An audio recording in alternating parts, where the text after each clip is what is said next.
How do you feel in terms of a need for new legislation to give state representatives more advertising space during election cycles? I feel like governors hog all the airtime and shit like revenue bills are introduced in the House and half the U.S. doesn't even know who their damn representatives even are every 2 years. You know what? I'm going to be honest. Okay, so if you watch the show I filmed with George Santos, it's going to be, I thought it was like funny and fun, but it's definitely a more lighthearted show.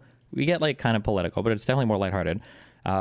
I did speak to him for a lot longer than I thought I'd be able to afterwards. But I'm going to be honest. I feel like he completely convinced me of term limits. Every time I hear people talk about term limits, I feel like people talk about term limits as though, I don't know, like people just shouldn't be in office for so long because it's bad for democracy or it's not right or lobbyists or some retarded shit. He had an interesting take on it, though. Maybe this is a more popular take, and I've just never heard it before. But basically, and it started to sync up with a lot of stuff that I've seen recently, especially with Pelosi and Schumer and AOC, to where the incumbent advantage in being a congressman is huge. It's unreal. And his knowledge of like all the people in the House, I mean, obviously he was in the House of Representatives, so he should know, but his knowledge of all the people in the House and all the race and everything was pretty good too. Something you pointed out that was interesting though is there are a lot of people who are in Congress who will be in Congress for generations only because they have the incumbent advantage now. And that he had examples, but I don't remember them. I just don't know all the House people. But he had examples of like, as soon as that person dropped out or somebody else stepped in, boom, it switched. And that there are the composition of Congress. And then there's an argument to be made down the line here. The effectiveness of Congress is hardcore mediated by term limits because of the fact that once a person gets there, they're almost guaranteed to win, or they have such a high likelihood of being there for so fucking long that it morphs the way that they approach being an effective legislator. I thought that was an interesting take. I shouldn't say interesting, actually. That swapped my mind on term limits. And I think I am in favor of term limiting people just on the back of that argument. I don't know if, or even just consecutive term limits, maybe, yeah. For which branch of government? Also the judicial? No, I think judicial, I still think lifetime appointments are good for judicial. But for Congress, yeah, that actually was a pretty compelling argument. There was one other thing he said too. That I also thought was interesting. I gave him a counter argument, but he said that was fine. He was willing to bite the bullet on it. Another thing he said was, when it comes to passing, he had two other things. Fuck, we didn't talk about any of this on the show. I wonder if just by being in Congress, maybe just like learn things. There are two things he said. One was, if Congress can't pass a spending bill, if Congress isn't able to fund the government for any reason whatsoever, every single person in Congress is term limited out for the next election because it's like a fundamental aspect of their job. And I think my response was something along the lines of like, okay, well, what if there's like a minority or something and they know that they've got a more favorable election coming up and they purposely don't, and he's like, that's all part of like legislating then. You should be able to have your strong majorities or hold the party responsible. It's like, okay, that's interesting. If you can't pass a spending bill, then you're fucked. And then a second thing he said that I thought was interesting is there should never, ever, ever be huge spending bills.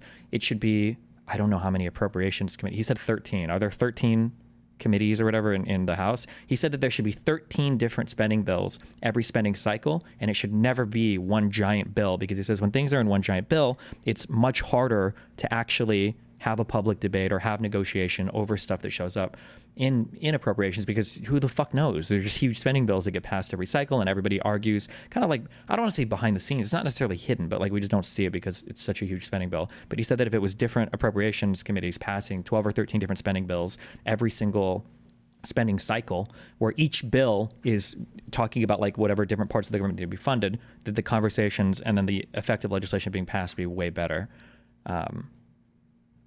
Yeah, I don't know. I thought these were some interesting. Did your opinion of Santos change after talking with him? I don't know. We didn't push too hard on the on the convictions, I should say, I guess. He said it was essentially for wire fraud of like $47,000. He said the way he was charging everything was bullshit. I told him, I haven't looked into it, and I don't believe anything unless I read out the underlying documents. So I didn't have a strong opinion on that. But the opinions on government, those three things I think were pretty important. I think my mind was changed on every single point there. I think having multiple, well, I didn't have a strong opinion on a spending bill before, but having multiple spending bills, I think would be way better. Term limiting every single person in Congress if they can't pass a spending bill, I think would be good. And term limits to make sure that there is new blood that's being cycled into Congress, and it forces citizens to pay a little bit more attention in their elections. They can't just vote for the name that they recognize every time. I think would be better. Yeah, I think I like all three of those ideas. Did you know Santos is the same age as you? Yeah, I think he's 6 or 7 months older. How would you address the anti-term limit arguments that, one, institutional knowledge is important, and two, the longer you serve, the more relationships you can build with the other side? The institutional knowledge, I think we would disagree here because he also pushed further and he said that every single bureaucrat should be cycled out as well. Is the least popular take ever, but I don't give a fuck. Those that know, and those that want to debate it can debate it. I think the bureaucratic state is really important. I think that it's important to have people behind the scenes who know how to keep everything functioning, and that ideally you have a strong, entrenched bureaucratic state that knows how to operate things. And when you elect new politicians, they're able to come in and they're able to implement their agenda and then have the bureaucrats effectively basically carry it out, right? Because if you're cycling in new bureaucrats all the time, you're never going to get anything done because nobody knows how anything works. So I think having an important foundation of staffers and everything is really important. And hopefully that would be able to keep up with, I guess, the institutional knowledge there. Oh, fuck, he brought up another thing, too. We didn't talk about any of these really, what I thought were, well, the podcast was not supposed to be hugely political. Fuck, wait, what was it? I just had it, and then it slipped because I read that comment. Fuck, he had one other thing that I thought was really interesting. Oh, I'm not leaking anything. I don't think any of this is in bad taste.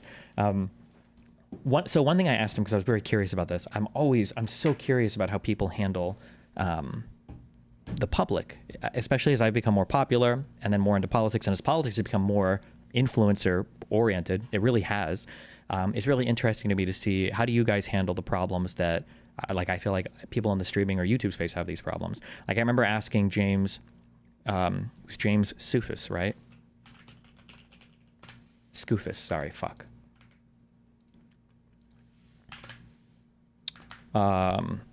State senator from New York who was running for the DNC chair.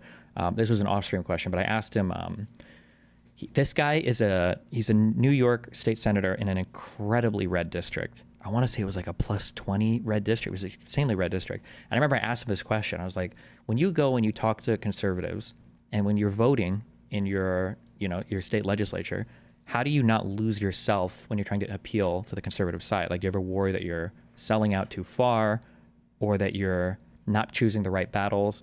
And he didn't really have a good answer. He said it's very, very, very difficult. Because this is a thing that obviously I struggle with a lot when it comes to arguing with conspiracy theorists or platforming people, where it's how hard should I push? How gentle should I be? How understanding should I be? How aggressive should I be? These are all really, really challenging questions. And I thought it was interesting. It was a thing that he struggled with a lot as well, although he was young, of course. But I mean, super blue guy, super red district.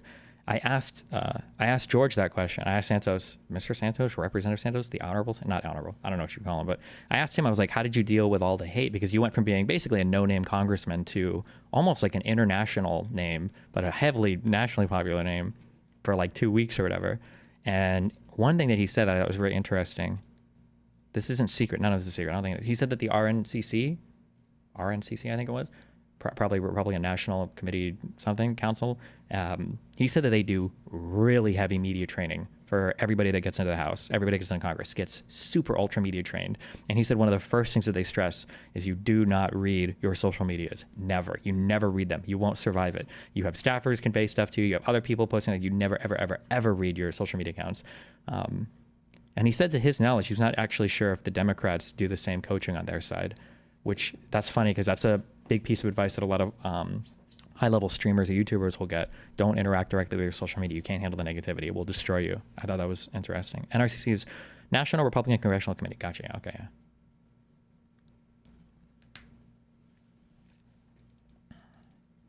How do you feel about term lengths but no term limits for Supreme Court justices? Every president could be guaranteed. Yeah, I've already given my opinion on that. I think term lengths for Supreme Court justices, I think would be good. Not because I think Supreme Court justices shouldn't serve a life sentence, but because I think it would be more fair to have it so that every president is allowed to have one Supreme Court justice, if that makes sense. One or two, I guess, depending on how it would work out. What, we have 9 times 4 is 36. Okay, so maybe it would be 18-year terms, I guess. I don't know why I just said that.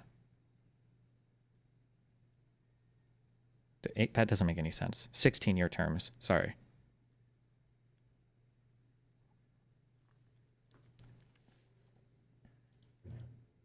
And then that would make it so every president gets 2 picks or something.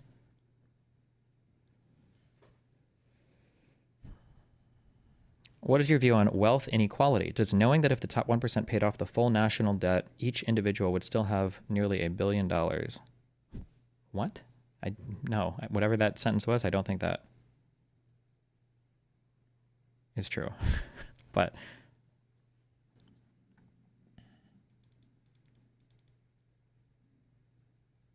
again, how much do you think you're treating the symptoms of the problem rather than the actual problem with such term limits? I think that does speak to a fundamental problem. I think that incumbency advantage is a problem, I think, in the United States. Yeah.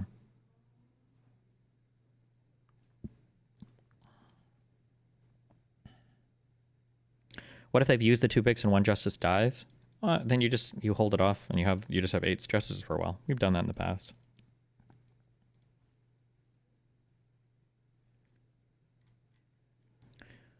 In your system, how does the president guarantee that they get a Supreme Court pick? What happens if Congress delays forever, like what Mitch McConnell did? In an ideal world, you'd amend the Constitution, or you could have new parliamentarian rules through the Senate, but something to guarantee. No, you don't need new rules. It is what it is. If somebody wants to block it, you're not going to make rules around it. People are always going to find a way to weasel around it, but that should just never, ever, ever, ever happen.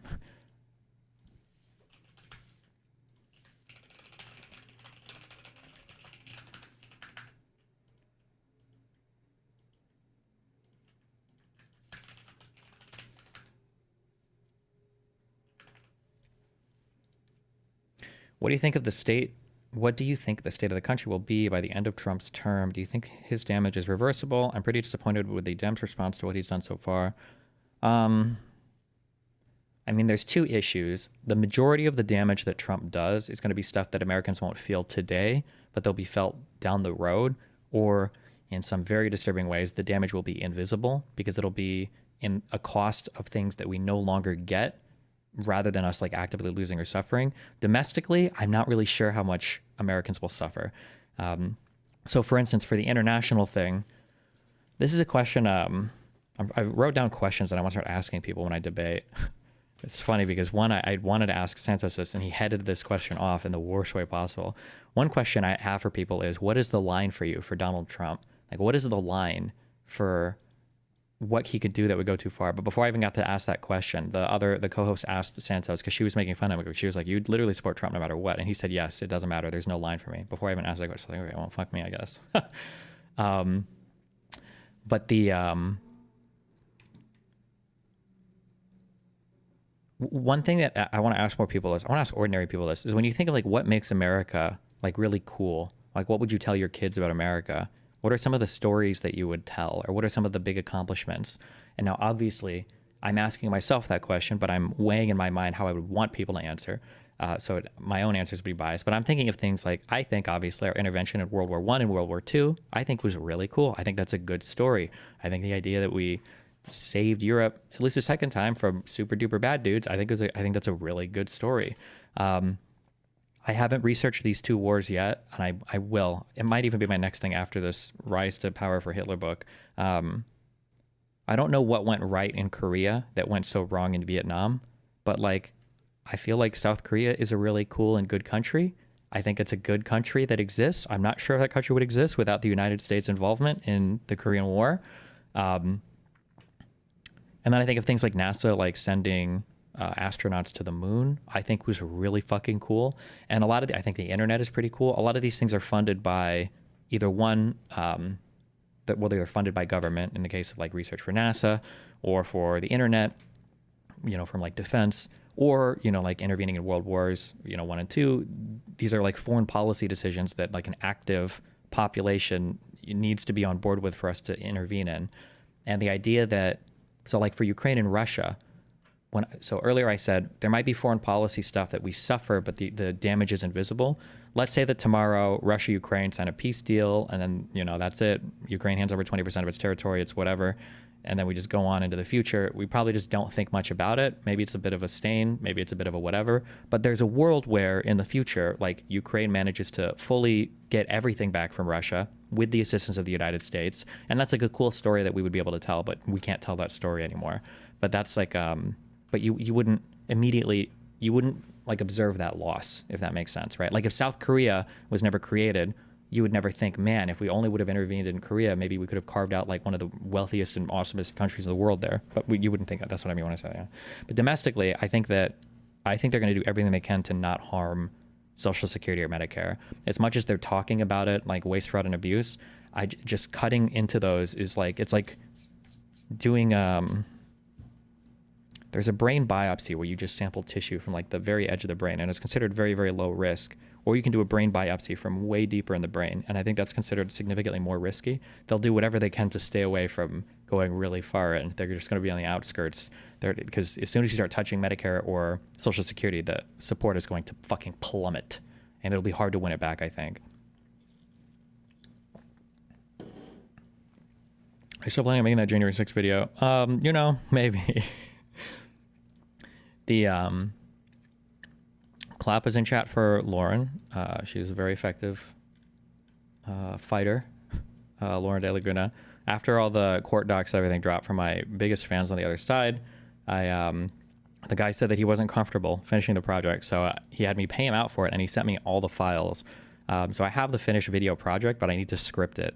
So it's whenever I sit down and script out that, but all the video, all the footage and all that work on that is technically done, but yeah, good times.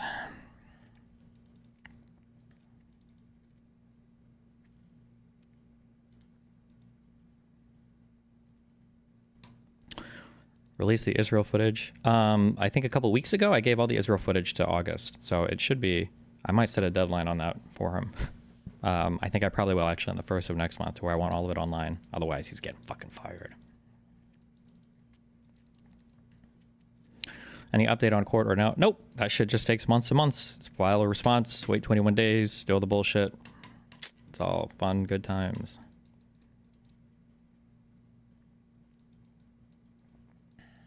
I assume it's a bit of a mindfuck that you helped Lauren with her law degree in some way, didn't you? Yeah, but listen, no more free clout, okay? I'm on that Vosh and Hassan pill now, all right? Never helping. Fuck streamers. They're all horrible people. I disagree. Destiny president of the country, Elon Musk, has called Social Security a Ponzi scheme. Yeah, but think about what Elon is saying, I think, when he says Ponzi scheme. One, Elon gets all of his credibility from Donald Trump. Elon would not be liked by conservatives if it wasn't for Donald Trump, number one. Number two, when he says it's a Ponzi scheme, the implication there, if you're reading it favorably as a conservative, I think the implication there is that people are getting scammed because they're not getting their Social Security, or they're not going to get their Social Security. Not that they need to get rid of Social Security. Old people just don't want Social Security to go away. It's just not, that's just not going to happen. I don't think so. Can you explain why an incumbency advantage is bad? If the elected official isn't fucking up to where their constituents don't feel they need to vote them out, then what is bad about it? For example, incumbency advantage is essentially gone for post-COVID elections. Because I feel like the issue is, I don't like that there are these people in Congress that seem largely ineffective because they can enjoy, like it feels like if you're in Congress, you don't have to do as much to earn your constituent vote because you're just kind of guaranteed a huge edge by being an incumbent. I think that's like bad. I think that's bad for democracy.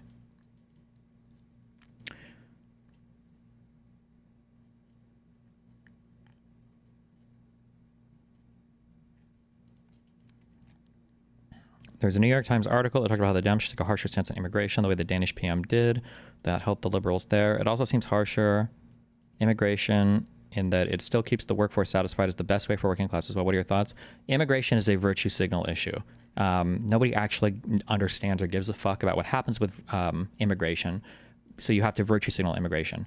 Now, let me be super clear. Virtue signaling, okay, I should explain this. People use virtue signal like it's a really bad word, but it's important. Signaling your virtues to people is important to let them know where you stand. The biggest issue for Democrats don't have to take a right-wing position on immigration. They just have to show that they're taking immigration seriously, if that makes sense. Like, you don't need a Democrat to come out and be like, we're going to ban all immigrants, blah, blah, blah, blah. But like having a Democrat, like, I really do think that if Kamala oof, careful on this, okay? Because we're not going to blame my boy Biden for anything, all right? Because I love Biden, like he's my own grandfather. But I really do feel like if Kamala would have had longer to run her campaign, and maybe if she would have loosened up a little bit, her messaging on so much, I feel like it was so good. I don't know if I'm rewriting her like Hillary in my head or something, but having a strong position of saying like, we need to have strong borders. We need to have laws. We need to be careful who comes into this country. And I think she was doing that. I don't think I ever heard her give any weak answers on the border. I'm trying to remember though, because so much of that, I'm trying to remember if because by the time she was running, I think the border bill had already died. Like, yeah, I think if she'd had more time to message on that, I think it probably would have been better.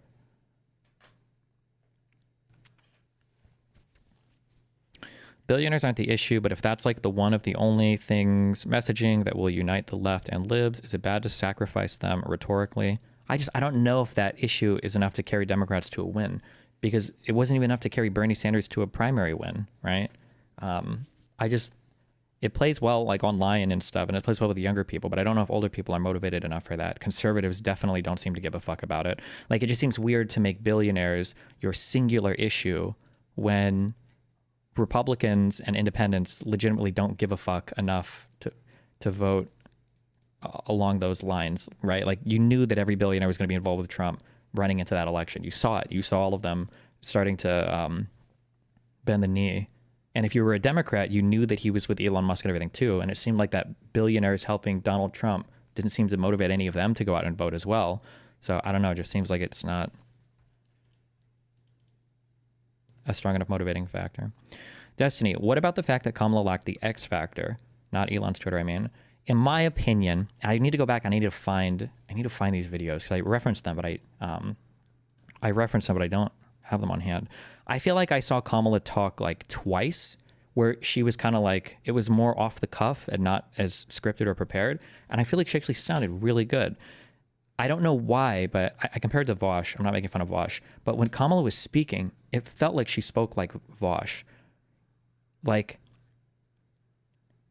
in the deep recesses of the mind of Kamala Harris, every single statement uttered needed to be, I can't do it, but needed to be like some kind of quotable piece of material. That's how it felt every time I was listening to her talk. It was like every single thing she said had to be some quotable material, like it was all going on a Hallmark card or something. She just came off as very, very, very stiff, and then as a result, unlikable, I think. But it's not because she's autistic. It's not like she's Elon Musk. I don't know why. I don't know if it was a media training thing or what, but yeah.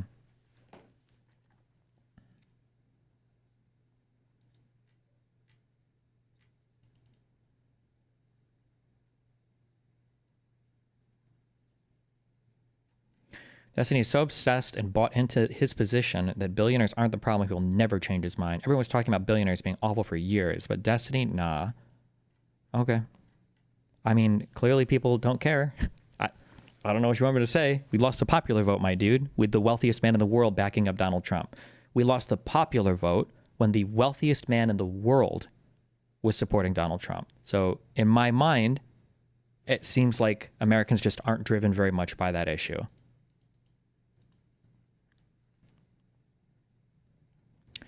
What is going on with the airstrikes after the ceasefire? Should Democrats push the Israel issue, or do you think that is unsolvable? Wait, are you telling me that Israel started doing massive airstrikes on Gaza and the ceasefire failed?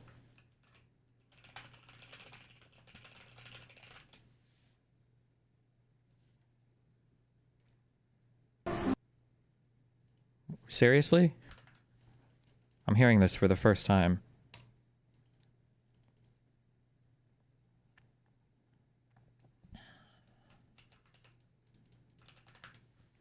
Do you think the abundance strat from Ezra is the way to go? I don't know, man. Oh, yeah. Also, Trump is a billionaire. True, I forgot. Sorry. Whoops. Yeah, Trump is a billionaire, too. True. People seem to not care about it that much, but...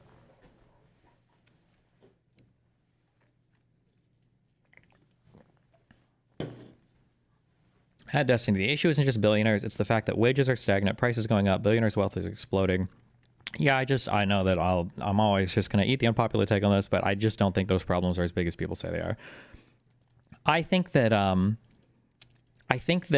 stagnant wages are the transing. It's like the transing of Americans when it comes to like, how do I phrase this analogy? One of the issues, and I actually am sympathetic to this. I agree with this, and I agree with this position. It's a pretty conservative position, but I think that when you're dealing with children in school, trans stuff I think should be dealt with very carefully. Now, to be clear, I'm sure it is dealt with very carefully. I'm sure you can find a handful of examples where there are crazy doctors, but when you're an adolescent, there's a lot of weird stuff that's going on. Your body is changing, your mind is changing, you're cycling into new environments, like you're trying to find your identity, you're trying to keep up with school, you've got social stuff. It's a very, very excruciating time, not excruciating, it's a very challenging time in a person's life, is that transition from being a child into adolescence into early adulthood. Along the way, you can have a lot of problems, and if somebody comes along and they say, hey, I know you're feeling depressed, you're sad or whatever, maybe being trans is the answer, right? I think there are probably some children that could fall into that. You're like, fuck, maybe that is it. Maybe I am trans, right? Maybe you think you have depression, maybe you think you have anxiety, maybe you think you're trans or whatever. And I think that's the thing that should be protected against. Now, that doesn't mean I don't think that trans youth exist. I think they do exist. I think that if you are trans, I think you'll definitely know by the time you hit that puberty and pre-puberty age for sure. But I'm sympathetic with a fear that somebody could use trans stuff as like a catch-all. And I feel like when you look at like wages in the United States, it feels like a catch-all for general anxiety, because I'm sorry, but there's just no way. I was going to go back to that one conversation that I had with the guy on the Twitter Spaces, but I don't even need that. Fuck, where was that one? There's just no way to explain.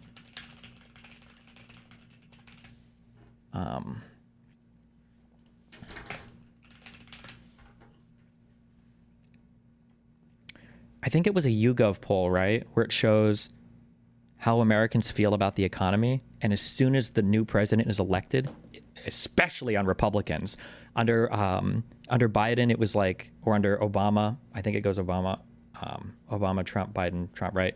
Under Obama or under Biden, it's like 25% think of a good economic outlook. And then it goes like 85% when Trump is elected. I'm sorry, but the economy is not that different. You're delusional if you think that. You just are. You're delusional. So when I see a bunch of polling data like that, and then I'm hearing Americans complaining about like cost of living and stagnant, I just don't buy it. I'm sorry. And I know that people will argue that until the day they die, and that's fine. I get it. It's a strong emotional position, but there's just never been any data to support that. Standards of living are increasing. Home ownership rates are about where they should be. Real wages are rising, even if they're a bit slower than they should be. And it seems like the thing that determines your outlook on the economy more than anything else just seems to be the news that you listen to. So, and I mean, obviously there are confounds in there. Maybe people that are economically anxious are more likely to listen to conservatives or something, maybe, but I just don't buy it. I think there are definitely ways that we can improve. I think there are always ways that things can be better. I think we do have, housing affordability. And when I say housing, I mean like renting apartments or anything. I think all of the affordability on that is getting like pretty fucked. It's pretty out of whack. And we should definitely address it. But I think that people doomer on that way, way, way harder than it actually is.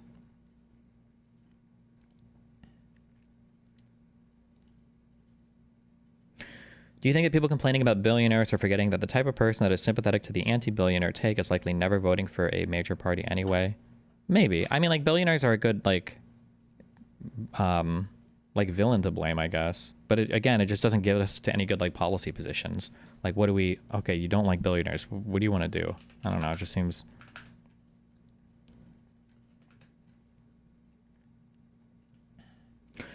I don't understand how half the Social Security is paid by the employer. At the end of the day, isn't it all paid by the employee? For example, if your job is worth $20 an hour, what difference is it to the employer if he pays you $1 in wages and $19 in taxes, or $19 in wages and $1 in taxes? I mean, you're stumbling onto a thing that's actually kind of true. But I'm trying to think. If you pay wages, does that have a different tax treatment than paying FICA? I should know this because I have W-2 employees, but I don't actually know. I'm not sure if there's a difference or not. The cost is probably shared between the employer and the employee, would be my guess. What is FICA? I don't actually know what FICA stands for. But FICA is your Social Security and your Medicare tax. You pay half and your employer pays half. What does FICA stand for? FICA. Wait. It must be like FICA. Federal Insurance Cost of Anal. I don't know, actually, fuck. Federal Insurance Contributions Act. Oh, there you go. But it's actually true. I've never heard conservatives wheel out this argument, but I think it's true for tariffs as well. For instance, if you tariff somebody 10%, now I've said this over and over again, Americans pay the tariff, Americans pay the tariff. Nobody's corrected me on this, which is funny and also retarded. But technically, tariffs at the end of the day are probably going to equalize out to where Americans pay half and the other side pays half. Because if you sell a product for $10 and then it gets tariffed 100%, rather than trying to shift that entire $10 burden onto the customer, you're probably trying to eat $5 in cost by making your stuff more efficient or scaling back something or whatever, and then you're probably passing $5 on. I feel like I saw a paper linked one time that stated that tariffs are probably about 50-50 split. Now, that's still a net bad, I would say, for consumers. It's probably a net bad for everybody. Well, that's what a net bad is, I guess. But, yeah. Last try on the billionaire issue. Isn't the fact that this admin is unique and how many billionaires are occupying positions of power and fucking shit up open up obvious vectors to attack them? Maybe. I mean, I think, but I mean, like, there has to be a way to address these problems without just calling it a billionaire problem, right? Like the people that I hate the most in this administration, I don't even think they're billionaires. Tulsi Gabbard isn't ultra wealthy, right? And I think she's one of the most dangerous fucking people in the cabinet. RFK, I don't think is a billionaire. But the fact that he's going to be leading Health and Human Services, I think is incredibly fucking scary. But Destiny won't debate someone left of him on economics. I've literally debated, I don't want to say world famous econ people, but I debated that Michael Alberto guy, right, who wrote the book on participatory economics. I debated Richard Wolff. I'll debate anybody on economics if they want, but Destiny, paying half of FICA benefits employer in the same way as paying wages to an employee, but to an employee, it is actually better. The half going into FICA isn't getting taxed, but they are still getting the benefit of it going into their contribution. Sure, that's true. Although I think you pay taxes on Social Security wages, right?